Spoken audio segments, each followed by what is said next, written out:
What's up, everybody? Dustin Koppel with Global Martial Arts University. We had a very interesting question come through our live questions that we work with you guys on the main page, and we just wanted to kind of address it to you guys through a video. So really good question. We do appreciate it.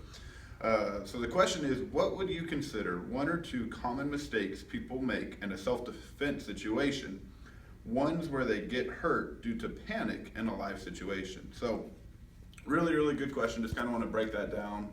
There's so many things that can go wrong. I mean, there's so many different answers for this question, and if you talk to one black belt, they're going to say certain things. You talk to another, they're going to say certain things. So everybody will have a different point of view on this. So understand that this is my point of view on it, just from what I've dealt with, from dealing with students who have been in real situations, from when I worked in law enforcement and have dealt, hands-on with a lot of people and different things that have happened to me in there. So that's just kind of where I'm coming from with my answers to you. So first and foremost, one, it really boils down to training. I mean, that's the biggest mistake, is people don't train enough. They don't train realistic. So a lot of times when people are training, they just go through the motions. And I see that, people will get lazy. Even in my classes, I really get onto my students about not going through the motions and making it as close to realistic as possible. I change my surroundings with my students and make them go outside and go, do different things and put them in stressful situations, turn the lights on and off, blare the music, anything that is just going to stimulate them and get them thinking and just going crazy. So my number one answer to that, the common mistake, is that they make in a self-defense situation, it falls back onto their training. Now, getting more in depth with that is not being aware.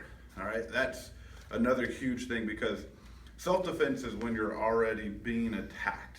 All right, so that's a little bit different than a fight, but you already made a huge mistake of not being aware of your surroundings. There's countless videos of people getting sucker punched, people that are getting taken down, stabbed, shot, whatever, because they're not aware. So that is another huge mistake that people make in their everyday lives.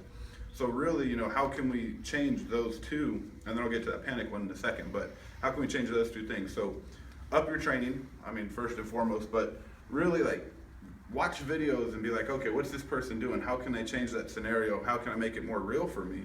What can I do here in this situation? What can I do here in this situation? The Gracies, they'll do a lot of Gracie breakdowns and whatnot, and they'll go and film some different scenarios, like the guy who got dragged or off of the plane, and just they'll break that down, and that's great. They put themselves in different situations, and do I agree with everything that they're showing? No, but they're doing it. They're putting themselves in that situation, which is really good. So that's something that you can do as well. Just look at things that are happening around you. The second one, just being aware, is play awareness games. And I know that seems silly, but when you're playing awareness games and you're looking at different things that are going on around you, you're walking into a store, you're looking at, okay, how many people are wearing a certain color shirt? Well, now all of a sudden I'm looking around. There's countless different ways of doing this, and looking at for knives, pocket knives, or what color shoes or hats, or yada, but that will really up your game and really avoiding the self-defense situation, because that's what you want. Now, if we are caught in the self-defense situation, two things that I want to touch on with that, like how people will get into that panic. Well, one, because they're not used to it. They've never been there. So many styles, when they're training, they're not pushing people to the edge. There are a lot of styles that do, don't get me wrong, but there are some to where it's just, oh, we don't want to get hurt, we're not going to do this, we're not going to do that. Like, for example, a hair grab. When we do hair grabs, you're literally grabbing somebody's hair and you're pulling them. And when we train that way, you've been there, you've done that, you know what it feels like. When we choke people, we put our hands around each other's throats and we're actually squeezing. We're not going to dig in and try to crush their windpipe, but crushing the larynx, but we are really choking them, because we want them to feel that. We do go live, we do resist, we do fight back a little bit when they are making that. So that right there, when you do that in your training, that's gonna up your chances of survival. But if you're not, if you're just going through the motions and it's making it look really pretty, but there's no intensity, there's no aggression, there's no grabbing onto things, that's gonna really mess with you. So that's a huge mistake that can happen in a self-defense situation. And once again, it falls back to training. All right. And then, how do we survive that panic mode? Well, being aware. When you do awareness drills all the time, it's going to adjust my tunnel vision. If we're doing awareness drills and I'm looking and I'm training and I'm blocking, I'm looking at different things, okay, I'm really using my peripheral vision all the time.